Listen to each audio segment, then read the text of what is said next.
Sir வரும் 26ஆம் தேதியிலேருந்து ராகு கேது பயிற்சி வந்து ஆரம்பிக்குது. ஸோ இந்த ஒரு விஷயம் எப்படி அமைய போகுது? அதான் வந்துங்க, ஜோதிடத்தில் காலபலம், திருப்பலம், திக்குபலம், ஸ்தான பலம், இது மாதிரி பலங்கள் இருக்கு. ஓகேங்களா? அப்புறம் வந்து சேஷ்ட பலம், மொத்தம் 6 பலங்கள் இருக்கு. ஏதோ ஒரு படிப்பு சம்பந்தமாக, காதல் சம்பந்தமாக, சொத்து சம்பந்தமாக ஒரு நல்ல விஷயம் நடக்க போகுது குடும்பத்தில். ஏதோ ஒரு வேலை விஷயமாக நீங்க மாட்டிக்க போறீங்க. ரொம்ப நாள் இருக்கக்கூடிய கேஸ்கள் முடிவுக்கு வரும். வராது. ராகு கேதுக்கு பூஜை பண்ணாலும், ராகு கேதுக்கு யாகம் நடத்தாலும், ராகு கேது வேற, நீங்க யாகம் வளர்க்கக்கூடிய ராகு கேதுங்கிற இது வேற, ரெண்டுமே வேற. இது வந்து நம்பிக்கைக்கான ஒரு பொருள். இந்த ராகு கேது பயிற்சி பொறுத்த வரைக்கும் எப்பவுமே இது வந்து ஒரு கெட்டதை செய்யற மாதிரி தான் இருக்குமா, இல்லை அதில் இல்லை சார், இது கெட்டது நல்லதுங்கிறது உலகத்துல எதுவும் கிடையாது. அப்போ நம்ம வந்து ஒரு லைஃப் 10 வருஷம் 15 வருஷம் பார்த்தா தான் அது நடந்தது நல்லதா கெட்டதா தெரியும். அன்னைக்கு உட்காந்து பாக்குறப்ப அது கெட்டது தான்.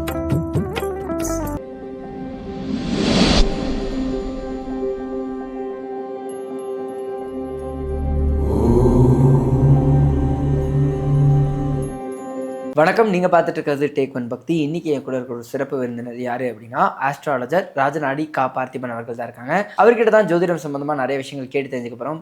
நாங்கள் பேசலாம். வணக்கம் சார். வணக்கம்ங்க, நேயர்கள் அனைவருக்கும் வணக்கம். உங்களை சந்திக்கிறதுல ரொம்பவே மகிழ்ச்சியாக. சார் வரும் 26ஆம் தேதியிலேருந்து ராகு கேது பயிற்சி வந்து ஆரம்பிக்குது. ஸோ இந்த ஒரு விஷயம் எப்படி அமைய போகுது? அதான் வந்துங்க, ஜோதிடத்துல மொத்தம் 3 விஷயங்களுக்கு ஹேண்டில் பண்ணப்படுது. ஒரு எல்லா வகையான ஜோதிடங்கள், இந்திய ஜோதிடம், சைனா ஜோதிடம், எகிப்திய ஜோதிடம், வெஸ்டர்ன் அஸ்ட்ராலஜி, எல்லா ஜோதிடங்களும் 3 விஷயங்களை கையாளுது. ஒன்று, அவருடைய ஜாதகத்தில் இருக்கக்கூடிய கிரகங்கள் என்ன செய்யுது. ஓகேங்களா? அப்போ வந்து உங்களுடைய ஜாதகம் ஒரு யூனிக்கானது, என்னுடைய ஜாதகம் ஒரு யூனிக்கானது. அப்போ ஒவ்வொரு கிரகங்களும் அப்படியே ஒரு மாதிரி ரேண்டமாக உட்காந்துருக்கு. இந்த உட்காந்துருக்கக்கூடிய பொசிஷன் உங்களுக்கு என்ன செய்யும்? இதே மாதிரி இதுக்கு முன்னால் ஒருத்தனுக்கு உட்காந்துருக்கும் இல்லையா, அவனுக்கு என்ன நடந்துச்சு, இதே மாதிரி 10 பேருக்கு உட்காந்துக்கலாம், அவங்களுக்கு என்ன நடந்துச்சுன்றதை பார்த்து உங்களுக்கு நடக்கும்னு சொல்கிறது. இது ஒரு டைப் ஆஃப் பலம். அடுத்து வந்து ஒரு கிரகத்துலேருந்து இன்னொரு கிரகம் எவ்வளோ டிஸ்டன்ஸில் இருந்துச்சு, இந்த கிரகமும் சேர்றதுனால என்ன நடந்துச்சு அப்படிங்கிறது இணைவு பலம்னு சொல்றாங்க. இது வந்து யோக பல படலம்னு சொல்றாங்க. ஃபர்ஸ்ட் சொன்னது கிரக பொசிஷன் பலம்னு சொல்றாங்க, கிரக பலம். அது சட்பலம் இருக்கு. சட்பலத்தில் வந்து நைசர்கிக பலம், காலபலம், திருப்பலம், திக்கு பலம், ஸ்தான பலம், இது மாதிரி பலங்கள் இருக்கு. ஓகேங்களா? அப்புறம் வந்து சேஷ்ட பலம், மொத்தம் 6 பலங்கள் இருக்கு. அடுத்து வந்து யோக பல படலம்னு சொல்லி கிரக இணைவுகள் இருக்கு. அடுத்து தாஜிகம்னு சொல்லப்படக்கூடிய, இவருக்கு அடுத்து என்ன நடக்கும் அப்படின்னு இப்போ என்னுடைய ஜாதத்தை எடுக்கிறோம், உங்களுடைய ஜாதத்தை எடுக்கிறோம். இவருக்கு ஏதோ ஒரு சம்திங் நல்லது நடக்கும், எனக்கு கெட்டது நடக்கும், நம்ம அனுமானிக்கிறோம். இது எப்போ நடக்கும்ன்ற கேள்வி வருது இல்லையா? சரிதான் இல்லைங்களா? அப்போ ஒரு ஜாதகம் எடுக்கிறப்ப இவருக்கு 2 திருமணம் ஆகும்னு சொல்கிறோம். அப்போ அவருக்கு எப்போ 2 திருமணம் ஆகுன்ற கொஸ்டின் வரும்போது இது எப்போ நடக்கும் கண்டுபிடிக்கிறதுக்கு தாஜிகம்னு சொல்லப்படக்கூடிய ஒரு ரூல் பயன்படுத்தப்படுது. ஓகே. இந்த தாஜிகம் வந்து தசா புத்தின்னு ஒருத்தவங்க சொல்லுவாங்க ஜோசியத்தில். இந்த தசா நடக்குது, இந்த புத்தி நடக்குது, அது ஒரு டைப் ஆஃப் தாஜிகம். இன்னொரு தாஜிகம் வந்து டிரான்சிட்னு சொல்கிறாங்க, கோல்சாரம். கோல்சாரம்னா இன்னைக்கு ஒரு கிரகம் இருக்கு இல்லைங்களா, என் ஜாதத்துல கூடிய 8 9 கிரகங்கள் அப்படியே இருக்கும். ஆனா அந்த கிரகங்கள் இப்போ நான் வந்து காலைல 8 மணிக்கு எந்திரிக்கிறேன்னு சொல்றேன், நான் எப்போ கேட்டாலும் 8 மணிக்கு எந்திரிச்சேன்னு சொல்லுவேன் எனக்கு ஃபுல்லா. ஆனா அன்னைக்கு அப்போ டைம் என்னவா இருக்குன்னு மாறிக்கிட்டே இருக்கு இல்லைங்களா? நான் 10 மணிக்கு கேட்டாலும் அதே 8 மணி தான் சொல்ல போறேன், 11 மணிக்கு கேட்டால் ஏன்னா எந்திரிச்சது 8 மணி. அது மாதிரி நான் பிறந்த நேரத்தில் இருக்கக்கூடிய கிரகங்கள் பிறப்பு கிரகங்கள் 8 மணி. ஆனா நான் மாறிக்கிட்டே இருக்கு இல்லையா டைம், இப்போ வேற டைம் இருக்கு இல்லையா, இது மாதிரி கிரகங்கள் மாறிக்கிட்டே இருக்கு. அப்போ மாறக்கூடிய கிரகங்கள் இவருடைய ஜாதகங்களுடைய கிரகங்கள் மேல சில இம்பாக்ட் கொடுக்குது. அப்ப இவருக்கு சில சம்பவங்கள் மாறிக்கிட்டே இருக்கும், நடந்துகிட்டே இருக்கும். அப்ப அந்த இம்பாக்ட் எப்படிலாம் நடக்குது, அந்த இம்பாக்ட்ல இவருக்கு என்னென்ன தப்பு நடக்கும், ரைட்டு நடக்கும், இவருடைய ஜாதகத்துல என்ன விதி இருக்கு, இந்த விதியில இந்த இம்பாக்ட் பண்ணும்போது இவருடைய லைஃப்ல என்ன டிசைன் நடக்கும்ன்றதெல்லாம் நமக்கு அப்ப மொத்தத்தை 3ல ஃபர்ஸ்ட் 2 வந்து இவருக்கு விதி எப்படி, ஓகே, கடைசி இருக்கிறது வந்து இவருடைய விதி எப்போது நடக்கும். ஓகேங்களா? அப்ப எப்போது நடக்கும்ன்றதுக்குள்ள தான் கோட்சாரம் வருது. அந்த கோட்சாரத்தை தான் நம்ம பெயர்ச்சின்னு சொல்றோம். ஓகேங்களா? இப்போ ராகு வந்து இத்தனை நாள் மீனராசியில இருந்துச்சு, வான்வெளியில மீனராசின்ற வான்மண்டலத்துல ராகு இருந்துச்சு. இப்போ அப்படியே மெதுவா நகர்ந்து அப்படியே கும்பத்துக்குள்ள இறங்க ஆரம்பிச்சிருச்சு. அப்போ இனிமேல் கும்பராசியில் இருப்பது போல அது செயல்பட ஆரம்பிக்கும். அப்போ கும்பராசியிலிருந்து இருந்து செயல்பட்டால் ஒரு ஜாதகத்துல கும்பம், அதுலேருந்து 5வது ராசியான மிதுனம், அதுலேருந்து 9வது ராசியான துலாத்தை இயக்க ஆரம்பிக்கும். ஓகே. இப்போ ராகு மாறும்பொழுது கேதுவும் 180 டிகிரியில் மாறும். அப்போ இது இத்தனை நாள் கன்னி ராசி மண்டலத்தில் இருந்த கேது அப்படியே நகர்ந்து சிம்மத்துக்குள்ள ஏறிடுச்சு. அப்போ சிம்மத்திலேருந்து 5ஆம் இடமான தனுசு, அதுலேருந்து 9ஆம் இடமான மேசத்தை இயக்கும். ஒரு ஜாதகத்தில் கும்பம், மிதுனம், துலாம், தனுசு, மேசம், சிம்மம், இந்த 6 ராசிகளில் ஒரு ஜாதகத்தில் எந்த கிரகம் இருந்தாலும் அந்த கிரகங்கள் ராகு கேது பிடிக்குள் மாட்ட போகிறது. இப்போ உங்கள் ஜாதகத்தை எடுத்துக்கிறோம், உங்கள் ஜாதகத்தில் வந்து கும்பராசியில் ஒரு கிரகம் இருக்குது, அப்போ ராகு கிட்ட மாட்டிக்கிச்சதுன்னு அர்த்தம். அப்போ இன்னொரு 1.5 வருஷத்துக்கு அந்த கிரகம், உங்கள் ஜாதகத்தில் கூடிய கிரகம் அடி வாங்க போகுது ராகு கிட்டன்னு அர்த்தம். அப்போ மாட்டின கிரகம் எதுன்றதை பொறுத்து உங்களுக்கு என்ன பிரச்சனை நடக்கும்னு சொல்லலாம். இப்போ அதே கும்பராசியில் எனக்கு வேற கிரகம் இருக்கு. ஓகேங்களா? இப்போ வந்து உதாரணத்துக்கு ஒரு 2 பேர் இருக்காங்க, ஒருத்தருடைய கும்பராசியில் சுக்கிரன் இருக்கு, அப்ப சுக்கிரன்னா திருமணம் சம்பந்தமான மனைவி சம்பந்தமான விஷயம் சொல்றோம். அது இப்போ ராகுகிட்ட மாட்ட போறதுனால இந்த 1.5 வருஷத்துக்கு அவருக்கு பொண்டாட்டியோட பஞ்சாயத்து நடந்துகிட்டே இருக்கும். ஓகேங்களா? புரியுது. இன்னொருத்தர் ஜாதகத்துல அங்க சுக்கிரன் இல்ல சூரியன் இருக்கு அப்படிங்கிறப்ப அவங்க அப்பாவுக்கு சூரியன்னா அப்பா, அப்ப அவங்க அப்பாவுக்கு ஏதோ உடம்பு பிரச்சனை வரப்போகுதுன்னு அர்த்தம். நான் இப்போ சொல்லிட்டு புரிஞ்சுக்கிட்டீங்களா? அப்ப ராகுக்கு எது அது பாட்டுக்கு டிரான்சிட் ஆகி போயிட்டே இருக்குது. அந்த ராசிகள்ல ஏன் ஜாதத்துல யார் இருக்கா உங்க ஜாதத்துல யார் இருக்கான்றதை பொறுத்து எனக்கு ஒரு பலனும் உங்களுக்கு ஒரு பலனும் நடக்கும்.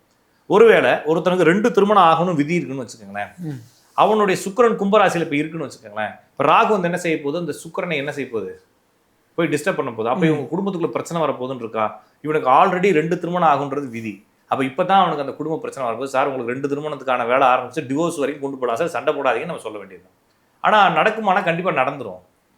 அப்ப அவேர்னஸ் பண்ணி தள்ளி கொண்டு போகலாம். ஏன்னா எல்லாத்தையும் நம்மளால கண்டுபிடிக்க முடியாது, தடுக்கவும் முடியாது, கண்டுபிடிக்க எல்லாத்தையும் முடியவும் முடியாது. அப்ப என்ன சொல்றேன்னா, உங்களுக்கு ஜாதத்துல சிக்கல் இருக்கு, சுக்கிரன் மேல ராகு ஏறப்போகுது, கண்டிப்பாக ஏதாச்சும் ஒரு பிரச்சனை வரலாம், அது என்னைக்கு வேணாலும் வரலாம். இப்ப வரது மாதிரி தெரியுது, கொஞ்சம் பத்திரமா இருங்கன்னு வேணா நம்ம என்ன சொல்லலாம், சொல்லி இன்ஃபார்ம் பண்ணலாம்.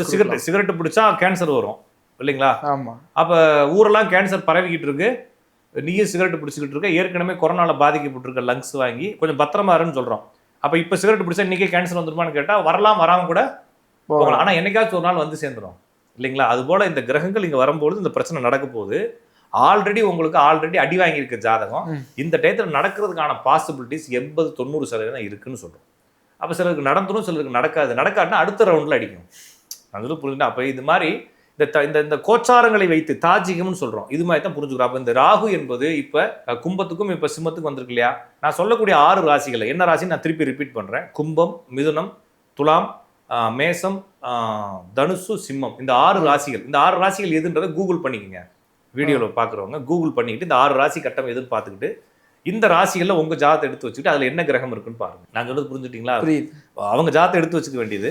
ஒவ்வொரு கட்டத்துக்கும் ஒவ்வொரு பேர் இருக்கு. நான் சொன்ன ராசிகள் பேர்கள் எந்த கட்டம்னு பார்த்து அந்த கட்டத்தில் அவங்க ஜாதத்தில் என்ன இருக்குன்னு எடுத்து வச்சு பார்த்துக்கிட்டு நான் சொல்லக்கூடிய பலனோட மேட்ச் பண்ணிக்கங்க. இப்போ இந்த 6 ராசிகளில் பார்க்கக்கூடிய நபர்களுடைய ஜாதத்தில் சூரியன் இருந்தால் அவங்களுக்கு ஏதோ வேலை விஷயத்தில் பறிபோக போகுதுன்னு அர்த்தம், அப்பாவுக்கு உடம்பு பிரச்சனை வரப்போகுதுன்னு அர்த்தம், குழந்தைகள் சம்பந்தமான ஏதோ ஒரு நன்மைகள் நடக்க போகுதுன்னு அர்த்தம். நான் இந்த சொல்ல 6 ராசிகளை சந்திரன் இருந்தால் ஏதோ ஒரு வீடு சம்பந்தமான பிரச்சனை வரப்போகுது, அவங்க அம்மாவுக்கு உடம்பு சரியில்லாமல் ஆக போகுது, ஏதோ பயணங்கள் செய்யலாம், ரொம்ப நாள் இழுத்துக்கிட்டு இருந்த வீடு சொத்து வாகனங்கள் பிரச்சனைகள்லாம் முடிவுக்கு வந்து 11வது மாதம் புதிய சொத்து வாங்க போகிறாங்கன்னு அர்த்தம். நான் சொன்ன இந்த 6 ராசிகளில் புதன் இருந்தால் ஏதோ ஒரு படிப்பு சம்பந்தமாக, காதல் சம்பந்தமாக, சொத்து சம்பந்தமாக ஒரு நல்ல விஷயம் நடக்க போகுது குடும்பத்தில். ஆனால் அது பிரச்சனையாகி ஒரு கேஸ் வரைக்கும் போய் பஞ்சாயத்து ஆகி தான் முடியும். அடுத்த வருஷம் 1வது மாதம் ஆயிரும். சுக்கிரன் இருக்கு அப்படின்னா குடும்பத்துக்குள்ள ஏதோ பெரிய பிரச்சனை வரப்போது, காசை எங்கேயோ கொடுத்து மாட்டிக்க போறீங்கன்னு அர்த்தம். இந்த ராசிகளில் செவ்வாய் இருந்துச்சுன்னா காசு பண விஷயங்கள், குடும்ப பிரச்சனைகள், தொழில் சார்ந்த விஷயங்கள், நம்பி ஏமாந்து போறது, இன்னொருத்தனை காசை கொடுத்து ஏமாந்து போற மாதிரி நடக்கலாம். இந்த ராசியில குரு இருந்தா ஏதோ ஒரு அவமானம் நடக்க போகுது, ஏதோ இழப்பு நடக்க போகுது குடும்பத்துல அர்த்தம். இந்த ராசியில சனி இருந்தா ஏதோ ஒரு வேலை விஷயமாக நீங்க மாட்டிக்க போறீங்க, ரொம்ப நாள் இருக்கக்கூடிய கேஸுகள் முடிவுக்கு வரும், பூர்வீக சொத்துக்கள்லாம் இந்த 2024 4வது மாசத்துல பேசி தீர்மானம் பண்ணி முடிச்சு வைக்கப்படும் அப்படின்னு சொல்லி. அப்ப இந்த ராசிகள்ல நான் சொன்ன இந்த கிரகங்கள்லாம் இருந்தா இதெல்லாம் நடக்கும். ஒருவேளை நான் சொன்ன 6 ராசிகள் எந்த கிரகமே இல்லை சார் என் ஜாதகத்துல, உங்களுக்கு ஒண்ணுமே பிரச்சனை இல்லை, நீங்க பாட்டு நிம்மதியா இருக்கலாம், அவ்வளோ. அப்ப இந்த கிரகங்கள் இயக்க போகிறது. ராகுக்கு எது இந்த வேலையில செய்ய போகுது, கொஞ்சம் பத்திரமா இருங்க. இத்தனை நாள் அந்த இடத்துல சனி இருந்தது கும்பராசியில, இப்ப சனி வந்து மீன ராசிக்கு போயிட்டு ராகு கீழே இறங்கிட்டதுனால இப்ப சனி வந்து இத்தனை நாள் பாதுகாத்து வச்சிருந்த எல்லா பஞ்சாயத்தையும் இப்போ ராகு வந்து நல்லா சிறப்பா செய்ய போகுது, வச்சு செய்ய போகுதுன்றதுனால அப்ப என்ன சார் பண்றது அப்படின்னா, கொஞ்சம் இப்ப செவ்வாய் இருக்குன்னா காசு பணங்கள் பிரச்சனை வருதுன்னா பெரிய அளவுல நம்பிக்கையாக ஷேர் மார்க்கெட்ல பணம் போடுறது, நண்பர்களை நம்புறது செய்யக்கூடாது. கணவன் மனைவி ஒற்றுமைகளுக்கு பஞ்சாயத்து வருதுன்னா சரண்டர் ஆகிட்டு மன்னிப்பு கேட்டு இருக்கிறது தான் பெட்டர். இப்படி தான் நம்ம இருக்கணுமே தவிர இதை போட்டு நீங்கள் பூஜை பண்ணுறது, பரிகாரம் பண்ணுறது, ஏதாச்சும் கோயிலுக்கு போகிறதுனால எந்த மாற்றங்களும் வராது. ராகுக்கு எதுக்கு பூஜை பண்ணாலும், ராகு எதுக்கு யாகம் வளர்த்தாலும், ராகுக்கு எது வேற, நீங்கள் யாகம் வளர்க்கக்கூடிய ராகுக்கு எதுங்கிற இது வேற, ரெண்டுமே வேற. இது வந்து நம்பிக்கைக்கான ஒரு பொருள், இது வந்து கணிதத்துக்கான பொருள், சரிங்களா? அப்போ ஏபிசிடிக்கெல்லாம் நீங்கள் பூஜை பண்ணீங்கன்னா இங்கிலீஷ் பேச வருன்றது மாதிரி நம்பிக்கைலாம் வைக்கக்கூடாது இல்லைங்களா? அப்போ கண்டிப்பாக நம்ம வந்து ஒரு புத்தகத்துக்கு நம்ம பூஜை பண்ணுறோம், தசமி விஜயதசமிக்கு நம்ம புத்தகங்களுக்கு பூஜை பண்றோம், சரிங்களா? ஆனா அந்த புத்தகத்துக்கு பூஜை பண்ணதுனால என் பையன் கலெக்டர் ஆவான்னு சொல்லக்கூடாது, சரிங்களா? புத்தகத்துக்கு பூஜை பண்றது என்னன்னா அந்த எழுத்தையும் எண்ணையும் கண்ணனத்தகும் மதிக்கிறோம், அதுக்கு நம்ம வேல்யூ கொடுக்குறோம், அதுக்கு வந்து இறைவனுக்கு நிகராக நம்ம மதிப்பு கொடுக்குறோன்றதுக்காக இந்த எழுத்துக்கள்லாம் எனக்கு வந்து பூஜை பண்ணதுனால எக்ஸாம்ல அதாவே வந்து உட்காந்துக்கலாம் நினைக்க கூடாதுன்ற மாதிரி ராகுகேது பூஜை என்பது வேறு. அது வந்து ஆன்மீகம், அதுக்குள்ள நம்ம போக வேணாம். அது வந்து என்னன்னா எல்லாத்தையுமே கும்பிட்றப்ப ராகுவையும் எல்லாத்தையும் கும்பிடுறோம் இல்லையா? ஆமா, ஓகேங்களா? எல்லாத்தையும் கும்பிட்றப்ப ராகு கேது மட்டும் எதுக்கு வச்சுட்டு அதையும் கும்பிட்றோன்ற மாதிரி எடுத்துக்க வேண்டியதாக தவிர நீங்க கும்பிட்டதுனால ராகு கேது கிரகங்கள் மாறுன்றதுலாம் நம்பிக்கை தானே தவிர அதில் போட்டு குழப்பிக்க தேவையில்லை. எனவே ஜாதகத்தில் இந்த கிரகங்கள் நான் சொல்லக்கூடிய இடத்துல கிரகங்கள் இருந்தால் இந்த பிரச்சனை வரும். அதில் கொஞ்சம் கவனமாக இருங்கன்னு தான் சொல்ல வேண்டியிருக்கு. ராகு கேது பயிற்சி மட்டும் இல்லாமல் இப்போ 11வது மாதத்துக்கு மேலே சனியுமே வந்து இறங்கி வக்ரமாகி இறங்கி வந்து பல விஷயங்களை முடிச்சு வைக்குது. இது இவங்களுக்கு மட்டும் இல்லைங்க, உலகம் முழுவதுமே நிறைய பிரச்சனைகள் முடிவுக்கு வரும். நிறைய கேஸுகள் முடிவுக்கு வரும், நிறைய பஞ்சாயத்துகள் முடிவுக்கு வரும், நிறைய கட்சிகள் முடிவுக்கு வரும், நிறைய சிக்கல்கள் முடிவுக்கு வரும். அதே மாதிரி நாடுகளில் இருக்கக்கூடிய ஃபினான்சியல் ஸ்ட்ராட்டஜி, ஃபினான்சியல் பிரச்சனைகள், பொருளாதார மாற்றங்கள், அதே மாதிரி இந்த கரன்சி இதெல்லாம் நிறைய மாற்றங்கள் வரும்ன்றதை பார்க்கலாம். சார், இப்போ நீங்கள் சொல்லும்போது அந்த பலனா இந்த விஷயத்துக்கு இப்படி நடக்கும்னு சொன்னீங்கல்ல, இப்போ ஒரு நபருக்கு இன்னொருத்தருக்கும் ஒரே லெவலில் அந்த ராசியும் அதே சமயத்தில் இந்த அமையற பொறுப்புகள் எல்லாமே அப்படியே அமைஞ்சதுன்னா 2 பேருக்கும் அப்படியே தான் நடக்கும். ஓகேங்களா? இப்போ வந்து உதாரணத்துக்கு என் ஜாதத்துலையும் கும்பத்தில் சூரியன் இருக்கு, உங்க ஜாதத்துலையும் கும்பத்தில் சூரியன் இருக்குன்னா 2 பேத்துக்கு ஒரே பலன் தான் நடக்கும். ஒரே மாதிரி தான் இருக்கும். ஆனால் இப்போ ஒருவேளை சூரியன்றதை தந்தைன்னு வச்சுக்கோங்க. இப்போ உங்களுடைய தந்தைக்கும் என்னுடைய தந்தைக்கும் வேற வேற தான் இருக்கலாம், அவங்க வேற வேற ஆளாக இருக்கலாம். ஓகேங்களா? அப்போ உங்களுடைய இப்போ எனக்கு தந்தையே இல்லை, ஓகேங்களா? அப்போ எனக்கு இந்த சூரியன் மேலே ஏறதுனால எனக்கு தந்தைக்கு ஒன்றுமே நடக்காது. இப்போ உங்கள் அப்பாவுக்கு ஏதாச்சும் உடம்பு சரியில்லாமல் போகலான்னு சொல்கிறோம். அப்போ நம்மளை பொறுத்தளவுக்கு அப்பாவுடன் இருக்கக்கூடிய உறவுகளோ அப்பாவுடைய உடல் நலத்தில் அப்பாவுடைய முன்னேற்றத்தில் தடை இருக்குன்றது இண்டிகேட் பண்ணுது. அது என்ன மாதிரிங்கிறது என்னுடைய ஜாதகத்தில் தனித்துவமாக உங்களுடைய ஜாதகத்தில். அதனால தான் நான் சொன்னேன், ஒருத்தருக்கு 2 திருமணம் ஆக போகுது அப்படின்னா அவனுடைய சுக்கிரன் மேலே ஜாதகத்தில் ராகு போகிறதுக்கும் அவனுக்கு திருமணத்தில் 2 திருமணம் இல்லை, ஆனால் சுக்கிரன் அங்கே இருக்கு. அப்போ ஏதாச்சும் ஒரு கட்டத்தில் இருக்குங்களே சுக்கிரன், அப்போ சுக்கிரன் அங்கே இருக்குன்றப்ப இப்போ இவனுக்கு ஒரு சின்ன சண்டை சச்சரவு தான் வரும். பொண்டாட்டியோட சின்னதாக வாய் விடுவார், அந்த பொண்டாட்டி 1 வாரம் பேசாது, திருப்பி இந்த 1 வாரம் பேசாது இந்த 1 வருஷம் சொல்லி காட்டும், 1 வருஷம் கழிச்சு மறந்துடுவாங்க இவங்களுக்கு பிரச்சனை இருக்காது. அப்போ என்னன்னா உங்களுடைய ஜாதத்தில் அந்த கிரகம் எப்படி பவராக இருக்குது, என்னுடைய இந்த ஜாதத்தில் எப்படி பவராக இருக்குன்னு தெரிஞ்சு வச்சுக்கிட்டு இப்போ இந்த கிரகங்கள் ஏறுறதுனால என்ன நடக்கும்ன்றதையும் சேர்த்து தான் நம்ம படம் சொல்லப்போம். அப்போ ஒருத்தருக்கு சுக்கிரன் ஒன்றுமே ஆகலை அவர் ஜாதத்தில், அப்போ என்ன சொல்லலாம், சார் பொண்டாட்டியோட சின்ன சின்ன கரைச்சல் இருக்கும் சார், ஜாலியாக எடுத்துகிட்டு போயிருக்குன்னு சொல்லலாம். இவனுக்கு என்ன சொல்லலாம், 2 பொண்டாட்டிக்காரனுக்கு, சார் கொஞ்சம் கவனமாக இருங்க, மிஸ் ஆச்சு, மொத்தத்துக்கு சோழி முடிஞ்சிடும், டிவோர்ஸ் வரைக்கும் போயிரு சார், பத்திரமா இருங்கன்னு சொல்லலாம். 2 பேத்துக்கு வித்தியாசம் இருக்கு இல்லைங்களா? ஆனால் 2 பேத்துக்கு பொண்டாட்டியோட சண்டை வரும், அவ்வளோதான். சரிங்களா? Okay sir. அண்ட் இன்னொன்று என்னன்னா, இந்த ராகு கேது பயிற்சி பொறுத்த வரைக்கும் எப்பவுமே இது வந்து ஒரு கெட்டதை செய்கிற மாதிரி தான் இருக்குமா, இல்லை அதில் இல்லை சார், இது கெட்டது நல்லதுங்கிறது உலகத்தில் எதுவும் கிடையாது. ஓகே. ராகு கேது உண்மையை வெளிப்படுத்தும். இப்போ ஒரு பெண் இருக்காங்க, கணவனை பற்றி உண்மைகள்லாம் வெளியே வந்துச்சுன்னா அந்த அம்மா நிம்மதியை தூங்க முடியாது. ஆமாம், இல்லைங்களா? அது மாதிரி தான். அப்போ நம்மளை சுற்றி நடக்கக்கூடிய எல்லா உண்மைகளையும் எக்ஸ்ட்ராக்ட் பண்ணி கொடுக்குறது ராகு கேது எங்கெல்லாம் வந்து நிற்குதோ அங்கெல்லாம் உண்மைகள் கண்ணாடி மாதிரி தெரியும். அப்போ அதில் பஞ்சாயத்து வரும், அவ்வளோதானே தவிர அப்போ இந்த பிரச்சனைகள் பஞ்சாயத்து ஆகும் போது அடுத்து இந்த விஷயங்கள் பேசி முடிக்கப்படலாம்ன்றது தானே. அப்போ இந்த விஷயங்களை பற்றி பேசி முடிக்கப்படலாம்ன்றப்ப அதில் பஞ்சாயத்து வந்தால் தானே முடியும். நான் அடிக்கடி சொல்லுவேன், நோய் இருக்குது, இந்த இடத்துல ரொம்ப நாளாக ஒரு கட்டி இருக்குது, அந்த கட்டியை என்னைக்கு ஆப்ரேஷன் பண்ணுறது அப்படின்னா ஒரு நாள் வலிச்சா தான் ஆப்ரேஷன் பண்ணுவோம். இல்லைன்னா அந்த கட்டிக்கு நம்ம மதிப்பு அதுக்கு தகுந்த மாதிரி நம்ம வாட்சை கட்டிக்குவோம், இல்லைங்களா? இந்த இடத்துல ஒரு ரைட்டாக வீங்கிருக்குன்னா அதுக்கு தகுந்த மாதிரி சட்டை இந்த இடத்துல மட்டும் கொஞ்சம் லூஸ் விட்டுக்குங்கப்பா, இந்த கை எனக்கு கொஞ்சம் இதாக இருக்குன்னு சொல்லிக்குவோம். அது வலிக்க ஆரம்பிச்சுன்னா தான் டாக்டர்கிட்ட போயிட்டு ஆப்ரேஷன் பண்ணுறது மாதிரி அது ஒரு பிரச்சனையை கொடுத்தா தான் அந்த பிரச்சனை முடியும், இல்லைங்களா? அப்போ அதுக்காக அந்த ராகு கேது வந்து என்ன செய்யணும், அந்த பிரச்சனையை சரி பண்ணுறதுக்காக வந்து நிற்கும். அந்த சரி பண்ணும் போது அந்த பிரச்சனை என்ன ஆகும், பெருசாக தான் தெரியும். இப்போ 2 பேர் அண்ணன் தம்பியே இருக்கிறாங்க, அண்ணனை பற்றி தம்பிக்கும் தம்பியை பற்றி அண்ணனுக்கும் மிகப்பெரிய மனக்கருத்து வேறுபாடு இருக்குது. பொண்டாட்டி சொல்லுது, எப்போ பார்த்தாலும் அவன் சொல்கிறத கேட்டே இருக்கிற, எதிர்த்து பேச மாட்டியா, கேட்க மாட்டேன்னு சொல்லுது. இவன் அப்போ அண்ணனா அப்படி தான் இருக்கும், நான் சும்மா இருக்கும்போது அவன் தானே வளர்த்து கொடுத்தான் அப்படின்னு சொல்கிறான். இது நீர் பூத்த நெருப்புன்னு சொல்கிறாங்கன்னா அது மாதிரியே புகைச்சலாகவே இருக்குது. ஒரு நாள் சண்டை வந்தால் தானே இது பிரிஞ்சு 2 தனித்தனி குடும்பமாக மாறும். அப்போ சண்டை வரத்தானே வேணும். இப்போ சண்டை வந்து 2 பேர் தனித்தனி பிஸ்னஸாக ஆரம்பிப்பாங்க. அப்போ அந்த இடத்துல சண்டை வருன்ற மாதிரி சொல்கிறோம். இது சண்டை நல்லதா கெட்டதானா, நம்ம ஹோல் லைஃப் பார்க்குறப்ப இது நல்லதா கூட இருக்கலாம், கண்டிப்பாக இருக்கலாம். இப்போ நான் உதாரணத்துக்கு என்னுடைய லைஃப் எடுத்துக்கலாமே. நான் வந்து பாரம்பரியமாகவே ஜோதிடராக இருக்கேன். நான் ஒரு பெரிய நிறுவனத்தில் கார் நிறுவனத்தில் ஒர்க் பண்ணேன். நான் வந்து ஒரு பெரிய தலைவர் யூனியன் லீடருக்கு அப்படிலாம் போகிறேன்னு வச்சுக்கோங்களேன். திடீர்னு வேலை பறி போயிடுது. அப்போ உட்காந்து பார்க்குறப்ப எங்கள் வீட்டில் அது வந்து தப்பா ரைட்டான்னு பேசுவார்து தப்பாக இருக்கலாம், வாழ்க்கையில் மிகப்பெரிய நெகட்டிவாக இருக்கலாம். அப்படி இல்லாட்டா நான் எப்படி இப்போ ஜோசியராக இருக்க முடியும்? அது நடக்காமல் இருந்தா. அப்போ நம்ம வந்து ஒரு லைஃப்பை 10 வருஷம் 15 வருஷம் பார்த்தா தான் அது நடந்தது நல்லதா கெட்டதான் தெரியும். அன்னைக்கு உட்காந்து பார்க்குறப்ப அது கெட்டது தான்.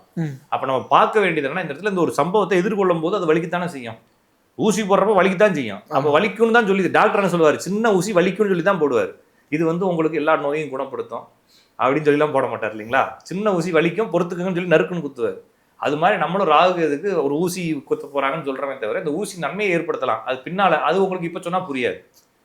அவ்வளவுதான். அப்போ ராகுக்கு வந்து கெட்டதை செய்யும், அந்த கெட்டதுக்கு பின்னால நல்லதா மாறலாமே தவிர இன்னைக்கு அது கெட்டது தான். இன்னைக்கு அது வலிக்குத்தான் செய்யும், வேதனை கொடுக்கத்தான் செய்யும், அழுகு வரத்தான் செய்யும். அழுதுட்டு போங்கன்னு தான் நம்ம சொல்ல வேண்டியது. சரிங்களா? சார், இந்த ராகு கேது பயிற்சி பற்றி ஒரு தெளிவான விளக்கம் கொடுத்தீங்க. இந்த ஒரு சந்திப்புக்கு ரொம்ப நன்றி. வணக்கம்.